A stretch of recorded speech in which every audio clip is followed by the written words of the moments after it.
نحمدہ ونصلی علی رسولہ الکریم اما بعد بسم اللہ الرحمن الرحیم اللہم صلی علی محمد وعلی آل محمد وبارک وسلم رب اشرح لی صدری ویسر لی امری واحلل عقدۃ من لسانی یفقہوا قولی واجعل لی وزیرا من اہلی آمین یا رب العالمین۔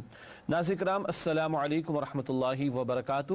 تعلیمات قرآن سیریز میں آپ کو خوش آمدید کہتے ہیں، اور جیسا کہ آپ کے علم ہے کہ ہر نشست میں قرآن حکیم کے ایک پارے کے مضامین کا تجزیہ اور آیات کا جائزہ آپ کی خدمت میں پیش کیا جاتا ہے، اور یوں ایک نشست میں کوشش کرتے ہیں کہ قرآن حکیم کے ایک پارے کے حوالے سے اہم نکات اور ہدایات ہمارے سامنے آ جائیں۔ آئیے آج کے پروگرام کے حوالے سے سب سے پہلے تعارف آپ کے سامنے رکھتے ہیں، اور ہمیشہ کی طرح پہلا نقطہ تو یہ ہے کہ قرآن کریم کے پارہ نمبر 19 کا مطالعہ یہ آج کی نشست میں ہمارے پیش نظر رہے گا انشاءاللہ، اور یہ 19واں پارہ مشتمل ہے سورۃ الفرقان رکوع نمبر 3 تا سورۃ النمل رکوع نمبر 4 پر، اور آیات بھی نوٹ فرما دیجئے گا۔ سورۃ الفرقان آیت نمبر 21 تا سورۃ النمل آیت نمبر 59، یہ وہ آیات ہیں سورتوں کی جو 19 پارے میں شامل ہیں۔ اس کے بعد ہمیشہ کی طرح مقاصد مطالعہ آپ کی خدمت میں پیش خدمت ہے، اور مقاصد مطالعہ کے اعتبار سے پہلی بات تو ہے کہ پارہ نمبر 19 کی آیات کے مضامین کا جائزہ، ایک اوور ویو بھی ہمارے سامنے آتا ہے اور آیات کا تجزیہ بھی آپ کی خدمت میں پیش کیا جاتا ہے۔ پھر منتخب آیات کا مطالعہ سورۃ الفرقان اور پھر سورہ شعراء اور پھر سورہ نمل کی چند آیات آپ کے سامنے پیش کی جائیں گی۔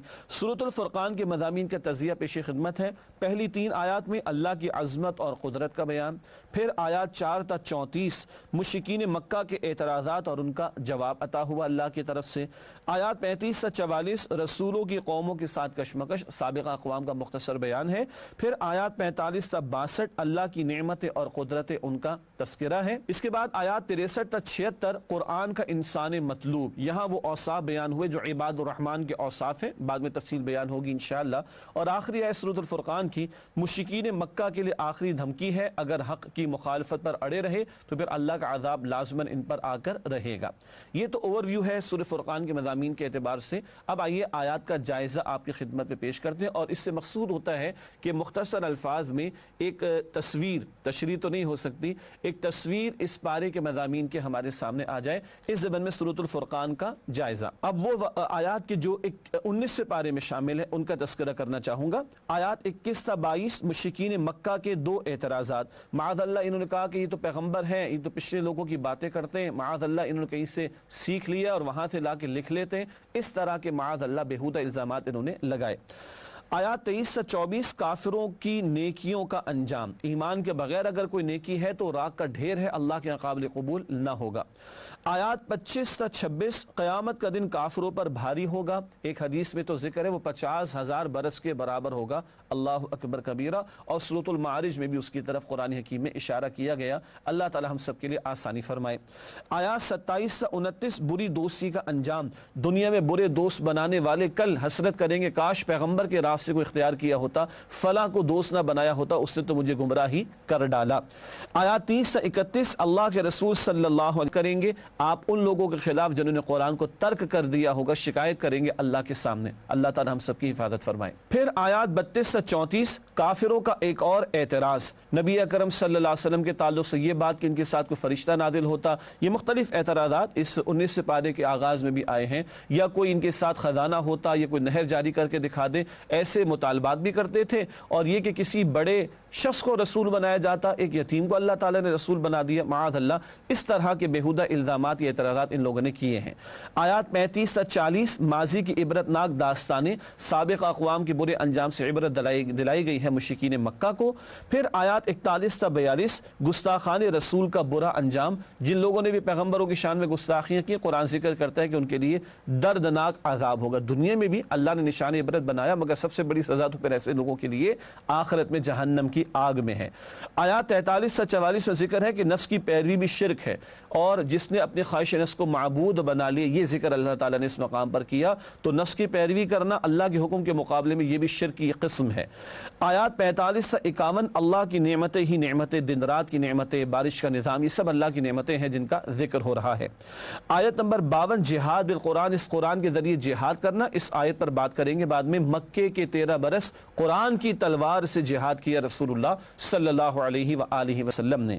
آیات 53 تا 55 اللہ کی کچھ اور نعمتیں، مزید نعمتوں کا بیان آ رہا ہے۔ سات و زمین اور آسمان کو پیدا کرنے والا بھی اللہ، مخلوق کے لیے رزق کا اہتمام فرمانے والا بھی اللہ۔ آیات 56 تا 60 اللہ اور اس کے رسول صلی اللہ علیہ وسلم کی عظمت، اللہ ہی ہے جو پوری کائنات کا خالق ہے، اور اللہ کے پیغمبر علیہ السلام کو مبشر بنا کر، نذیر بنا کر، بشارت دینے والا، خبردار کرنے والا بنا کر بھیجا گیا۔ آیات 61 تا 62 اللہ کی نشانیوں پر غور، تذکر و تشکر کا ذریعہ، جتنا اللہ کی نشانیوں میں اللہ کی قدرتوں پر غور کریں گے اتنا نصیحت حاصل ہوگی، اللہ کی معرفت بھی ملے گی، اور اتنا اللہ سبحانہ وتعالیٰ کے لیے شکر کا جذبہ بھی پیدا ہوتا چلا جائے گا۔ آیات 63 تا 67 اللہ کے محبوب بندوں کے 5 اوصاف، یہ عباد الرحمن کا ذکر آئے گا، ان کی صفات کا ذکر ہے۔ ان اوصاف پر بعد میں ہم تفصیل سے بات بھی کریں گے منتخب آیات میں انشاءاللہ۔ پھر آیات 68 تا 71 بڑے بڑے گناہ اور ان سے توبہ کے ثمرات، شرک ہے، قتل ناحق ہے، زنا ہے، یہ بڑے بڑے گناہ ہیں، البتہ جو سچی توبہ کر لے اللہ نے فرمایا اس مقام پر اللہ گناہوں کو بھی نیکیوں میں بدل دیں گے۔ آیات 72 تا 74 اللہ کے محبوب بندوں کی 4 صفات، ان صفات کا بھی ذکر بعد میں کریں گے، اور یہ عباد الرحمن کی مزید صفات کا ذکر ہوا ہے۔ آیات 75 تا 76 اللہ کے محبوب بندوں کا حسین انجام، جنت میں بالا خانے، ملٹی سٹوری محلات ان کو عطا ہوں گے انشاءاللہ۔ آیت نمبر 77 مشرکین مکہ کے لیے دھمکی، اگر حق کی مخالفت تم نے نہ چھوڑی تو پھر اللہ کا عذاب تمہارے لیے تیار ہے۔ ناظرین کرام، یہ وہ آیات کے جو 19 پارے میں شامل ہیں سورۃ الفرقان کی، ان کا جائزہ آپ کی خدمت میں پیش کیا گیا۔ اب چلتے ہیں چند منتخب آیات کے مطالعے کے طرف۔ سب سے پہلے جس آیت کا انتخاب کیا گیا سورۃ الفرقان کی آیت نمبر 30، 19 پارے کے پہلے ہی صفحے پر یہ آیت ہمارے سامنے آتی ہے، اور ایک ہلا دینے والا مقام ہے۔ ترک قرآن پر رسول اللہ صلی اللہ علیہ وسلم کی شکایت، ارشاد ہوا وقال الرسول یا رب ان قوم اتخذوا هذا القرآن مہجورا۔ ترجمہ، اور رسول صلی اللہ علیہ وسلم شکایت کرتے ہوئے کہیں گے کہ اے میرے رب، میری قوم نے اس قرآن کو چھوڑ رکھا تھا۔ ایک مراد ہے قرآن کو بالکل ہی چھوڑ رکھا تھا۔ ایک تو وہ مشرکین تھے جنہوں نے قرآن کو تسلیم ہی نہ کیا کہ اللہ کا کلام، معاذ اللہ یہ کفار۔ ایک ہے مسلمانوں کو بھی ڈرنا چاہیے، علماء و مفسرین نے لکھا قرآن حکیم کی تلاوت کا اہتمام نہ کرنا، قرآن حکیم کو سمجھنے کی کوشش نہ کرنا، قرآن کے احکامات پر عمل کی کوشش نہ کرنا، قرآن کے پیغام کو دوسروں تک پہنچانے کی کوشش نہ کرنا، اگر بالکل یہ اس کو چھوڑ رکھا ہے تو ڈرنا چاہیے کہ یہ شکایت کہیں ہمارے خلاف نہ ہو جائے۔ سوچنا چاہیے اللہ کے پیغمبر علیہ السلام کی ہم شفاعت کی تمنا کرتے ہیں، دعا کرتے ہیں، امید رکھتے ہیں، اگر وہ ہمارے خلاف شکایت لے کر کھڑے ہو گئے تو اللہ کی پکڑ سے کون بچائے گا۔ میں بھی جائزہ لوں، آپ بھی جائزہ لیں، آج میرا اور آپ کا قرآن کے ساتھ تعلق واقعتاً ایک زندہ تعلق ہے کہ نہیں۔ استاد محترم ڈاکٹر اسرار احمد صاحب رحمۃ اللہ علیہ نے مسلمانوں میں قرآن مجید کے حقوق اس تعلق سے کئی مرتبہ گفتگو فرمائی، اور یہ ان کا خطاب کتابی شکل میں بھی موجود ہے، اردو میں بھی، انگریزی میں بھی، فارسی میں بھی، سندھی میں بھی، عربی میں بھی اس کا ٹرانسلیشن ہوا۔ بہرحال 5 حقوق کیا ہے؟ اس قرآن پر زبان کے ساتھ ساتھ دل سے یقین رکھنا، اللہ کا کلام ہے، آخری کلام ہے، اس کی باقاعدہ تلاوت کرنا، اس کو سمجھنے کی کوشش کرنا، اس کے احکامات پر عمل اور اس کے احکامات کے نفاذ کی جد و جہد کرنا، اور اس کے پیغام کو دوسروں تک پہنچانے کی کوشش کرنا۔ اللہ مجھے اور آپ کو، ہم سب کو قرآن حکیم سے ایک زندہ تعلق عطا فرمائے۔ اگلی آیت جس کا انتخاب کیا گیا وہ آیت نمبر 43 ہے سورۃ الفرقان کی۔ خواہش نفس کی پیروی شرک ہی کی ایک قسم ہے۔ ارشاد ہوا اس مقام پر ارأیت من اتخذ الہہ ہوا افانت تکون علیہ وکیلا۔ ترجمہ، کیا آپ نے اس شخص کو دیکھا جس نے اپنی خواہش نفس کو اپنا معبود بنا رکھا ہے، تو کیا آپ اس کے ذمہ دار ہو سکتے ہیں؟ اللہ اکبر۔ الہ کا لفظ آیا، ہم پڑھتے ہیں کلمے میں لا الہ الا اللہ، اللہ کے سوا کوئی الہ نہیں، اللہ کے سوا کوئی معبود نہیں۔ یہاں کیا ذکر آ رہا ہے؟ کیا آپ نے اس شخص کو دیکھا جس نے اپنی ہوا کو یعنی خواہش نفس کو الہ بنا لیا ہے؟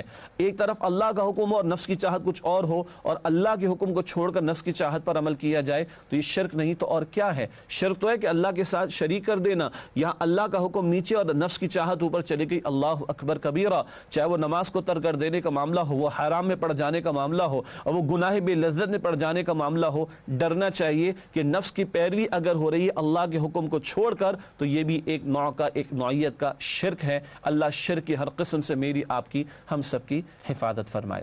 اگلی آیت جس کا انتخاب کیا گیا سورۃ الفرقان کی آیت نمبر 52، جہاد بالقرآن، قرآن کے ذریعے جہاد، ایک ہے قتال یعنی جنگ اور ایک ہے جہاد، جہاد مستقل ایک عمل ہے اور اس کے معنی جد و جہد کے بھی، اسٹرگل کے بھی ہیں، اللہ کا بندہ بننے کے لیے جہاد، اللہ کی بندگی کی دعوت دینے کے لیے جہاد، اللہ کی بندگی پر مبنی نظام کے قیام کی جد و جہد کے لیے جہاد، اور اس میں کبھی جنگ کا مرحلہ بھی آیا ہے اور آ سکتا ہے تو پھر قتال کا موقع شروع ہو جائے گا، لیکن جہاد کا عمل مستقل عمل ہے۔ اور نوٹ کیجئے سورہ فرقان مکی صورت ہے اور مکی دور میں کوئی تلوار لوہے کی نہیں چلائی گئی، کوئی جنگ نہیں ہوئی مکی دور میں رسول اللہ علیہ السلام کی حیات طیبہ میں، مگر قرآن کی تلوار چلی ہے۔ قرآن کہہ رہا ہے اس مقام پر فَلَا تُطِعِ الْكَافِرِينَ وَجَاهِدْهُمْ بِهِ جِهَادًا كَبِيرًا، ترجمہ پس آپ کافروں کا کہنا نہ مانیں اور قرآن کے ذریعے ان سے پوری طاقت سے بڑا جہاد کریں، کافروں کی بات کو رد کر دیں، ان کی مخالفت کی پرواہ نہ کریں اور حق کو ڈنکے کی چوٹ پر بیان کریں اور اس قرآن کو بیان کریں۔ یہی قرآن تھا جس کے ذریعے دعوت پیش کی گئی، یہ قرآن تھا جس کے ذریعے دلوں کو فتح کیا گیا، یہ قرآن تھا جس کے ذریعے سے صاحب ایمان صحابہ کرام کی تربیت فرمائی رسول اللہ علیہ السلام نے۔ تو انقلاب نبوی صلی اللہ علیہ وسلم میں اہم ترین پہلا مرحلہ کیا ہے؟ اس قرآن کی تلوار کو پورے معاشرے میں چلانا اور اللہ والوں کی جماعت تیار کرنا اس قرآن کے ذریعے، دعوت قرآن کے ذریعے، تربیت قرآن کے ذریعے، تزکیہ قرآن کے ذریعے، اللہ والا بنانا قرآن کے ذریعے، اللہ والوں کی جماعت بنانا قرآن کے ذریعے، یہ مکی دور کا جہاد ہے قرآن کے ذریعے۔ ناظرین کرام، اس کے بعد جن آیات کا انتخاب کیا گیا ہے وہ عباد الرحمن کی 5 صفات سورۃ الفرقان آیات 63 تا 67 کی روشنی میں تقریباً 10 صفات کا مطالعہ کریں گے، مگر پہلے 5 صفات ہیں، پھر کچھ اور ذکر ہے، پھر مزید صفات کا بیان آئے گا۔ اس وقت الفرقان آیات 63 تا 67 عباد الرحمن کی 5 صفات ارشاد ہو رہا ہے وَعِبَادُ الرَّحْمَنِ الَّذِينَ يَمْشُونَ عَلَى الْأَرْضِ هَوْنًا وَإِذَا خَاطَبَهُمُ الْجَاهِلُونَ قَالُوا سَلَامًا وَالَّذِينَ يَبِيتُونَ لِرَبِّهِمْ سُجَّدًا وَقِيَامًا وَالَّذِينَ يَقُولُونَ رَبَّنَا اصْرِفْ عَنَّا عَذَابَ جَهَنَّمَ إِنَّ عَذَابَهَا كَانَ غَرَامًا إِنَّهَا سَاءَتْ مُسْتَقَرًّا وَمُقَامًا وَالَّذِينَ إِذَا أَنفَقُوا لَمْ يُسْرِفُوا وَلَمْ يَقْتُرُوا وَكَانَ بَيْنَ ذَلِكَ قَوَامًا۔ ترجمہ رحمان کے بندے زمین پر چلتے ہیں آہستگی سے اور جب ان سے الجھتے ہیں جذباتی لوگ تو وہ کہتے ہیں سلام، اور جو رات بسر کرتے ہیں اپنے رب کے حضور سجدے اور قیام کرتے ہوئے، جو دعا مانگتے رہتے ہیں کہ اے ہمارے رب دوزخ کا عذاب ہم سے دور کر دیں، بے شک اس کا عذاب چمٹنے والا ہے۔ دوزخ بری جگہ ہے مستقل رہنے کے اعتبار سے اور عارضی رہنے کے اعتبار سے، اور جب خرچ کرتے ہیں تو اسراف نہیں کرتے اور نہ بخل کرتے ہیں اور ان کی روش ہوتی ہے اعتدال کی۔ یہ ترجمہ ہے سورہ فرقان کی آیات 63 تا 67۔ 5 باتیں۔ پہلی بات رحمان کے بندے، اچھا صفت سے پہلے الفاظ کیا؟ عباد الرحمن، رحمان کے بندے، تو بڑا پیارا کیپشن اللہ نے عطا فرمایا، بندوں کو بھی اپنے اندر رحمت کا جذبہ رحمان کی طرح پیدا کرنا چاہیے۔ پہلی صفت کیا ہے؟ زمین پر نرمی اور آہستگی سے چلتے ہیں، تکبر نہیں، اکڑ نہیں، عاجزی۔ دوسری بات، نادان اگر الجھتے ہیں تو سلام کا معاملہ اختیار کرتے ہیں، السلام علیکم کہہ کے علیحدہ ہو جانا یا سلامتی کا رویہ جو ہے وہ اختیار کرنا، نادانی کے رویے پر نادانی کے رویے سے ہی جواب نہ دیا جائے بلکہ برائی کا جواب بھلائی سے دیا جائے، عافیت کا، سلامتی کا رویہ اختیار کیا جائے۔ تیسری بات، راتیں قیام کرتے ہیں سجدوں اور قیام میں، یہ عباد الرحمن کی صفات ہیں، بندہ مومن کی شخصیت کی تکمیلی اوصاف کا بیان۔ سورہ مؤمنون میں ہم نے پڑھا تھا نمازوں کی حفاظت اور نمازوں میں خشوع اور خضوع، یہاں کیا ہے؟ رات کا قیام، تہجد کی نماز، اللہ اکبر، راتیں رب کے حضور سجدے اور قیام میں بسر کرتے ہیں۔ چوتھی بات، اتنے عمدہ اعمال کے بعد بھی گھمنڈ نہیں ہوتا اپنی نیکی پر، بلکہ جہنم کے عذاب سے ڈرتے رہتے ہیں اور رب سے دعا کرتے ہیں کہ ہمارے رب جہنم کے عذاب سے ہمیں بچا لے۔ میں اور آپ چیک کریں پچھلے 24 گھنٹوں میں میں نے اور آپ نے اللہ کے حضور جہنم سے بچنے کی دعا کتنی مرتبہ کی تھی۔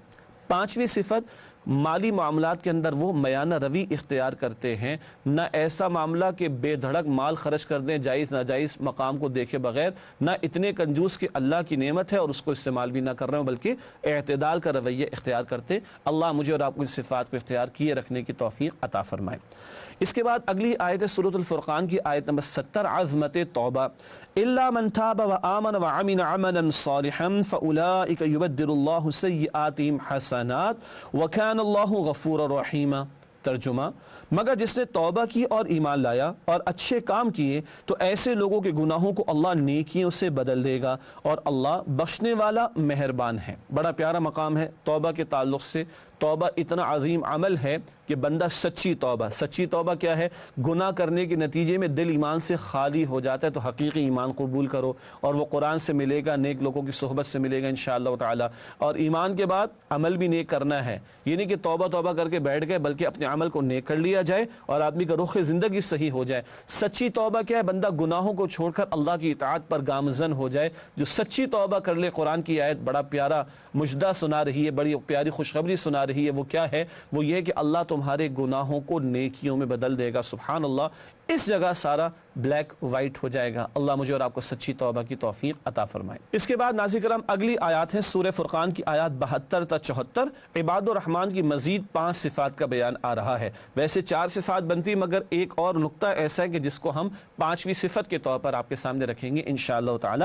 ارشاد ہو رہا ہے اس مقام پر، والذین لا یشہدون الزور واذا مروا باللغو مروا کراما والذین اذا ذکروا بآیات ربهم لم یخروا علیہا صما وعمیانا والذین یقولون ربنا هب لنا من ازواجنا وذریاتنا قرۃ اعین وجعلنا للمتقین اماما۔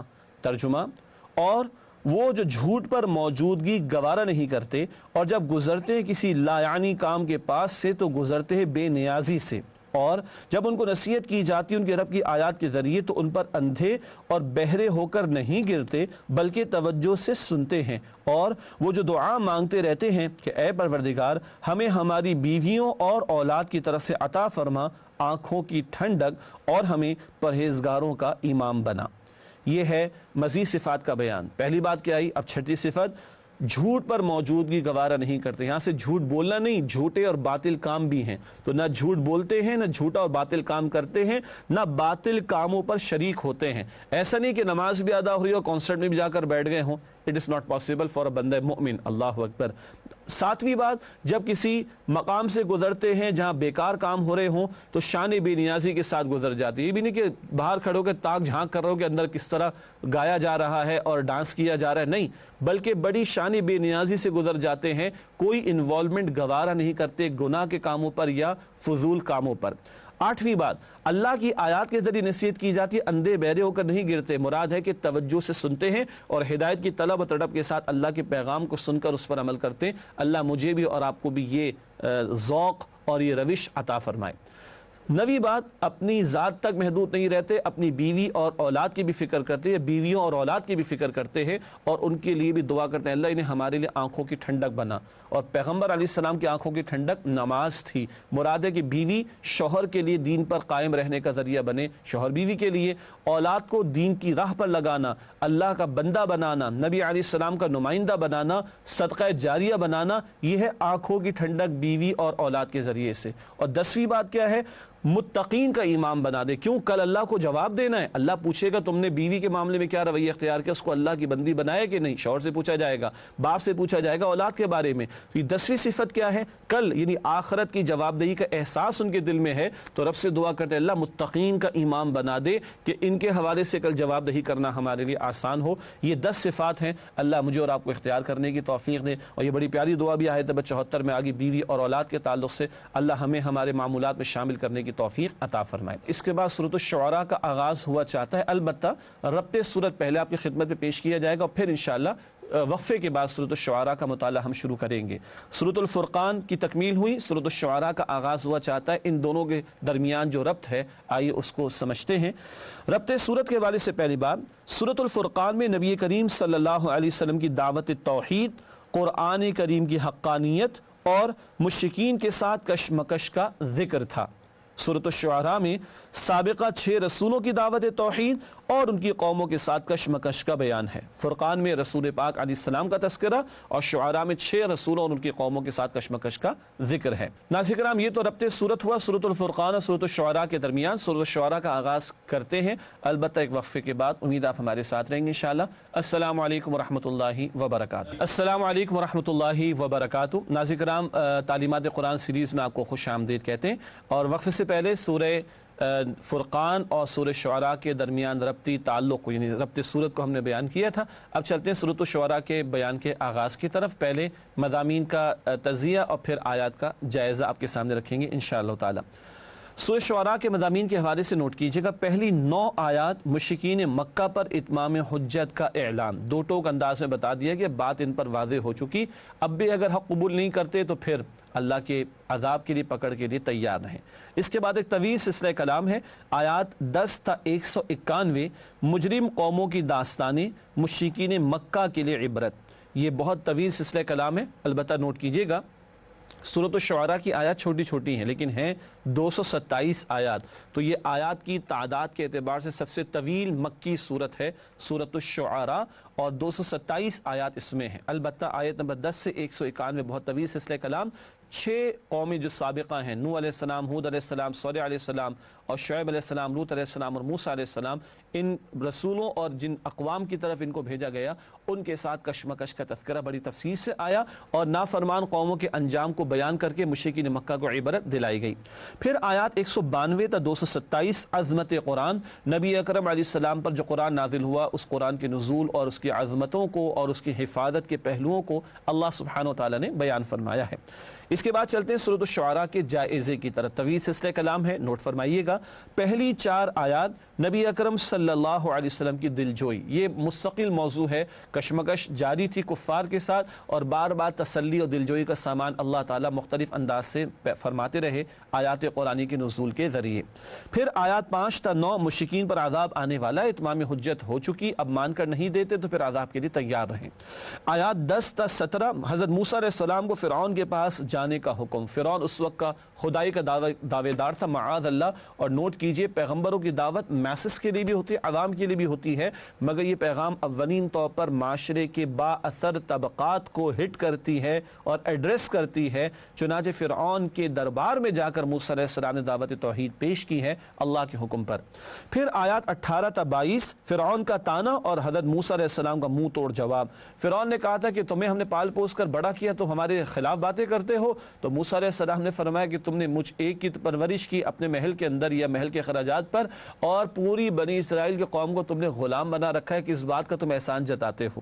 آیات 23 تا 33 حقیقی رب کون ہے، موسیٰ علیہ السلام نے وضاحت فرمائی، تو خود پیدا ہوا ہے، رب وہ ہے رب حقیقی جس نے سب کو پیدا کیا ہے اور زمین و آسمان کو بھی بنایا ہے۔ اس کے بعد ناظرین کرام آیات 34 تا 48 حضرت موسیٰ علیہ السلام اور جادوگروں کے درمیان مقابلہ، مشہور واقعہ قرآن حکیم کا آپ کے علم میں ہوگا یقیناً۔ آیات 49 تا 51 جادوگروں کی استقامت، حق ان کے سامنے واضح ہو گیا، جادوگروں کو جادو کی لمیٹیشن پتہ تھی مگر موسیٰ علیہ السلام نے جو کچھ پیش کیا وہ حق تھا، سجدے میں چلے گئے اور فرعون نے دھمکیاں دیں اور قتل کرنے کا اعلان کیا، سولی دینے کی دھمکی دی، اور جادوگروں نے ایمان نہ صرف قبول کیا بلکہ اس پر استقامت کا اظہار بھی کیا۔ آیات 52 تا 60 فرعون کا تعاقب، مراد یہ ہے کہ بنی اسرائیل کے پیچھے نکلا لاہو لشکر لے کے، لیکن غرق کر دیا گیا اپنے لاہو لشکر کے ساتھ۔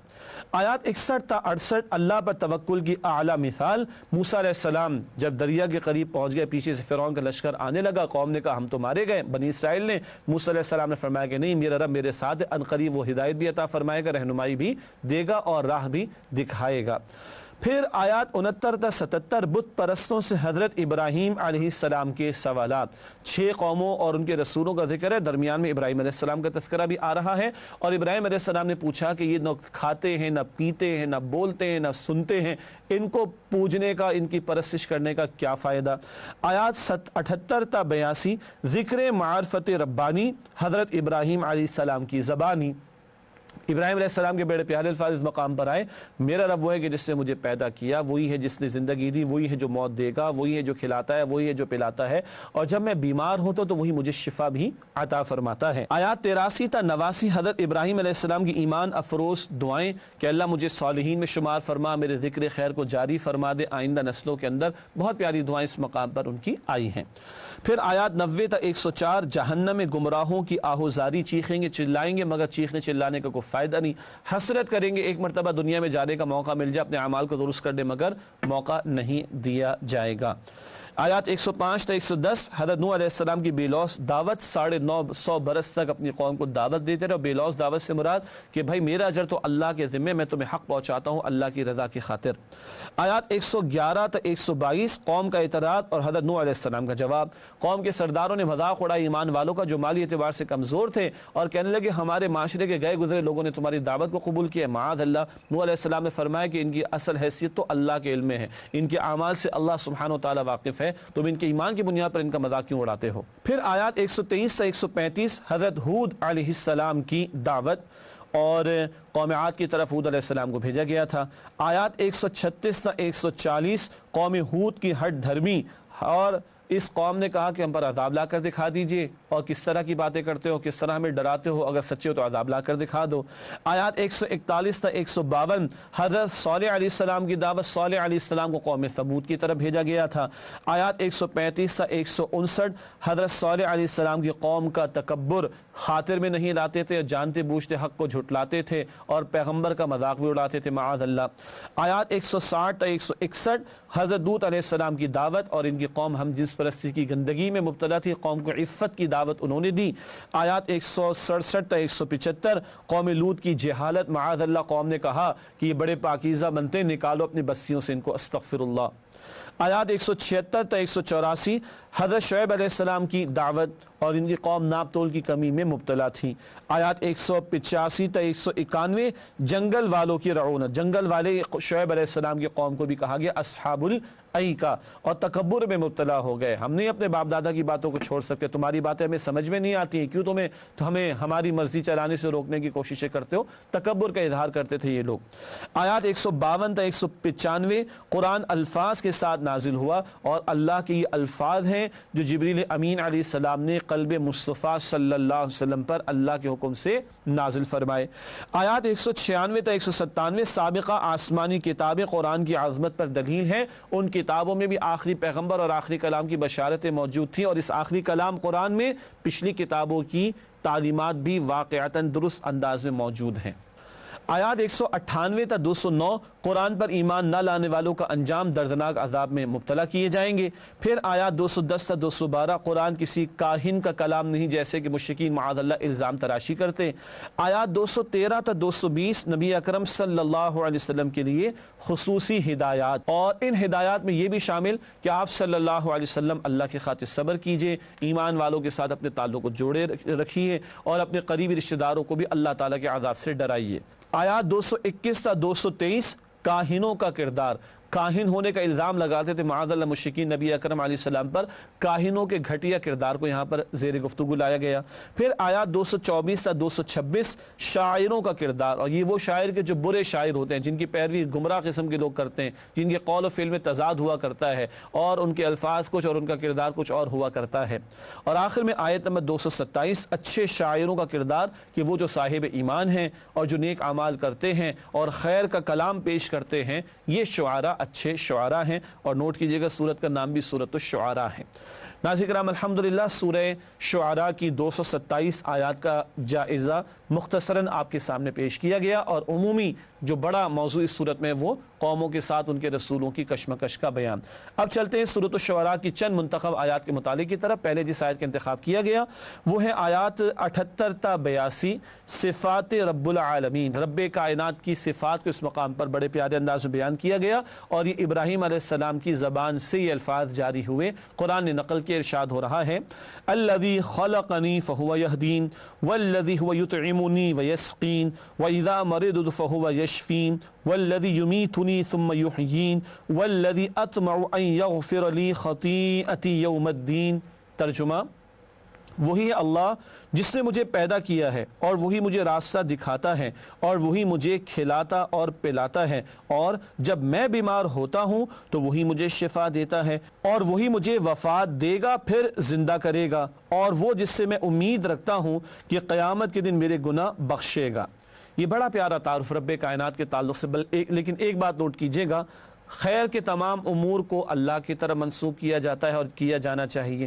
ہاں جہاں کوئی کمی ہے یا خیر کے برعکس معاملہ ہے تو بندہ اپنی طرف اس کی نسبت کرے۔ فرمایا ابراہیم علیہ السلام نے اللہ ہے جس نے پیدا کیا، راستہ دکھاتا ہے، وہ کھلاتا ہے، وہ پلاتا ہے، جب میں بیمار ہوتا ہوں تو وہ شفا دیتا ہے۔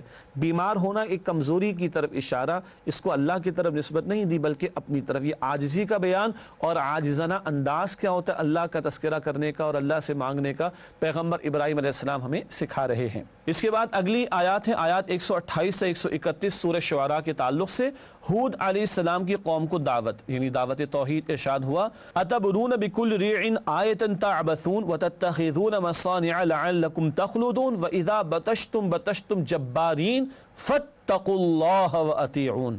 یہ آیات ہیں آیات 128 سے 131 سورہ شعراء۔ توجہ کیجئے گا، ہود علیہ السلام اپنی قوم عاد کو بتا رہے ہیں، سمجھا رہے ہیں، کہہ رہے ہیں بھلا تم ہر اونچی جگہ پر یادگار یعنی عمارت تعمیر کرتے ہو اور محل بناتے ہو گویا کہ تم ہمیشہ یہیں رہو گے، اور جب تم کسی کو پکڑتے ہو تو سختی اور ظلم سے پکڑتے ہو، تو اللہ سے ڈرو اور میری اطاعت کرو۔ ان کی قوم عمارتوں کی تعمیر میں لگی رہتی تھی، اور آج ہمارے بھی عمارات بنائی جاتی ہیں۔ ایک عمارتیں ہوتی ہیں وہ کہ جو استعمال میں آتی ہیں، جہاں رہائش مقصود ہوتی ہے، کام کاج مقصود ہوتا ہے، ایک حد تک تو بات ٹھیک ہے، اور ایک خواہ مخواہ کی بات، ایک مردے کو دفنا دیا گیا اور اتنے بڑے بڑے مقبرے بنائے جا رہے ہیں۔ یہ میں بات کر رہا ہوں عام لوگوں کے حوالے سے، اور جناب ان میں لیڈرز بھی ہیں اور نہ جانے کیا کچھ، اور ان لیڈروں کے مقبرے بنانے کے لیے کروڑوں روپیہ عوام کے پیسے سے استعمال کیا جاتا ہو، کتنی بڑی خیانت کی بات ہے۔ اسی طرح یادگاریں تعمیر کی جاتی ہیں اور اس پر کروڑ روپیہ عوام کے فنڈ سے لگا دیا جاتا ہے۔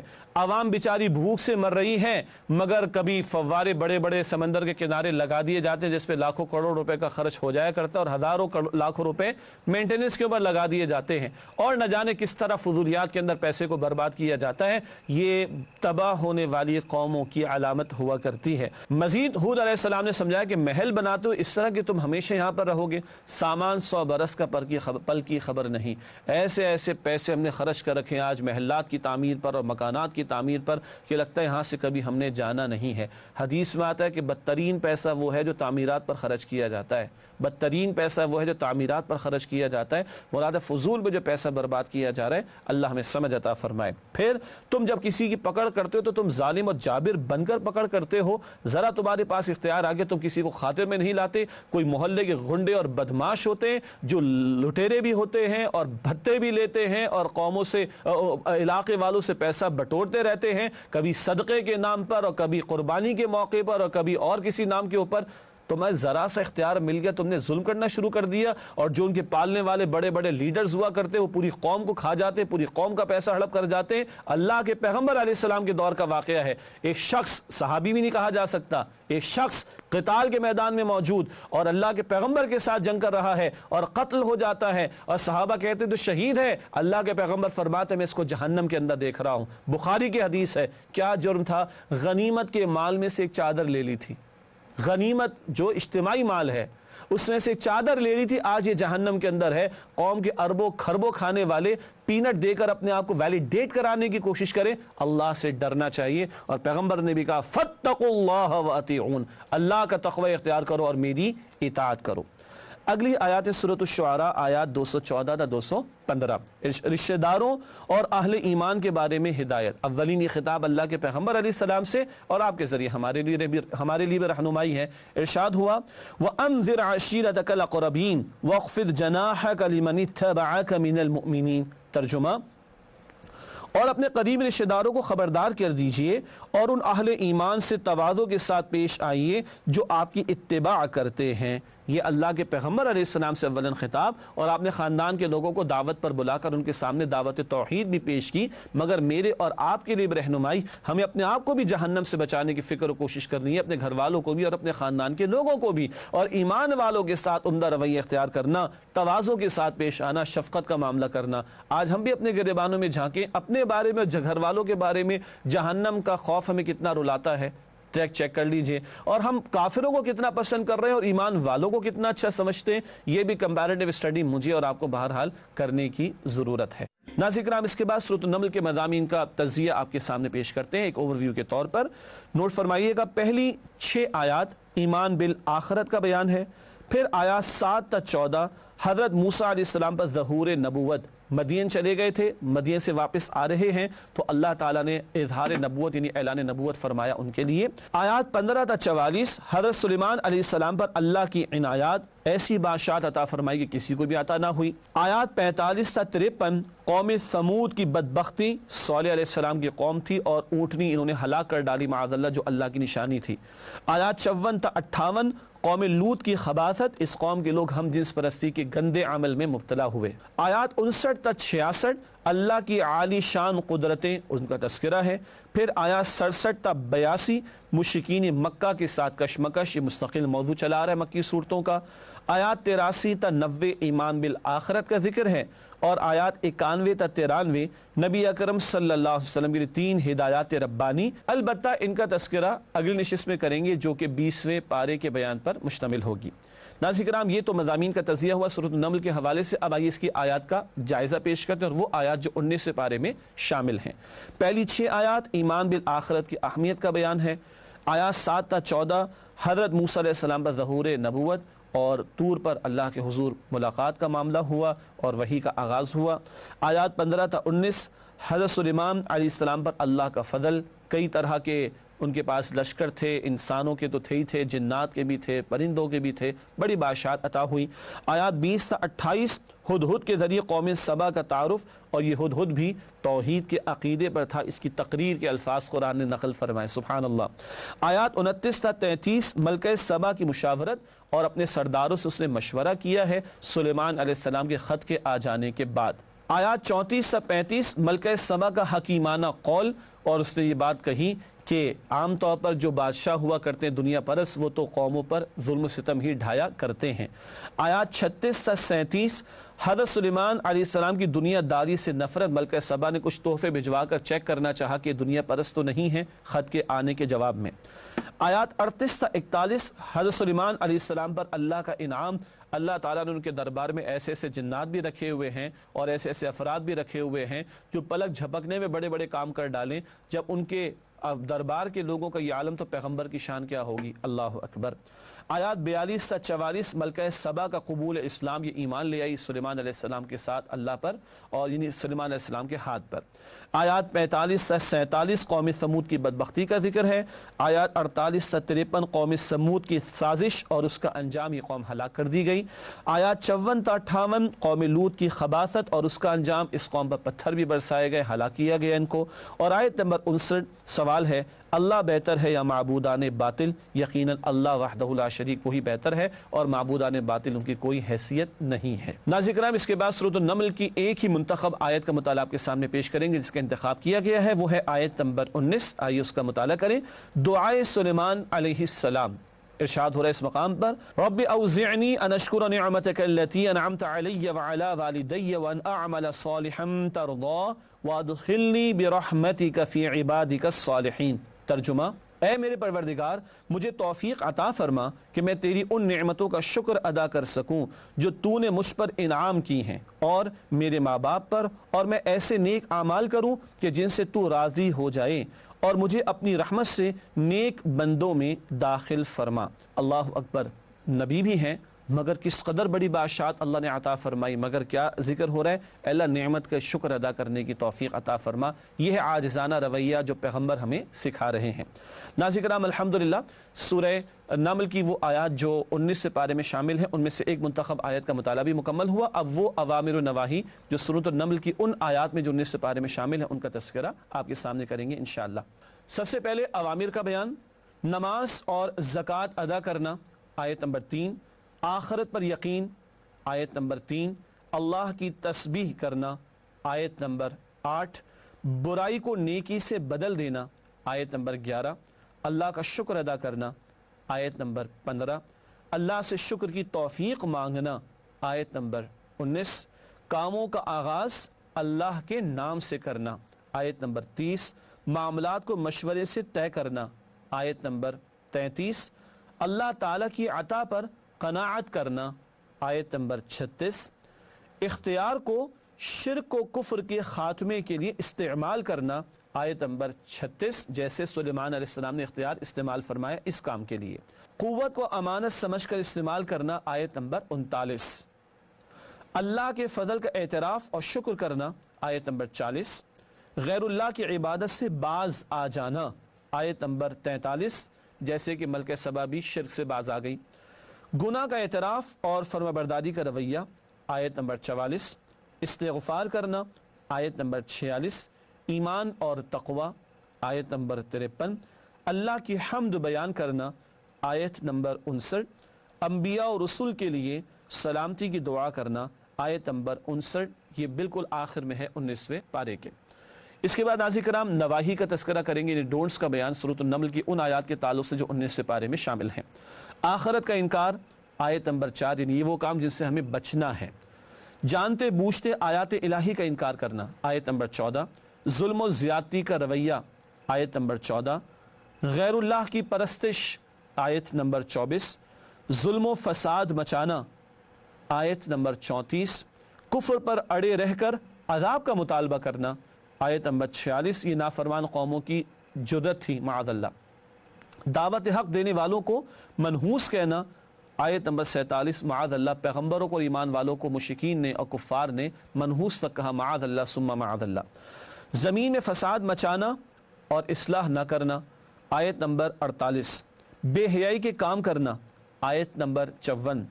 ہم جنس پرستی کا جرم، آیت نمبر 55۔ لوط علیہ السلام کی قوم کا ذکر ہو رہا ہے۔ پاکیزگی کی دعوت دینے والوں کا مذاق اڑانا، آیت نمبر 56۔ یہ بھی لوط علیہ السلام کی قوم کی حرکتیں تھیں۔ اللہ ان برے کاموں سے ہم سب کی حفاظت فرمائے۔ ہمیشہ کی طرح آخر میں فرمان نبوی صلی اللہ علیہ وآلہ وسلم پیش خدمت ہے۔ قرآن روز قیامت تمہارے حق میں حجت ہوگا، مراد گواہی دے گا، یا تمہارے خلاف؟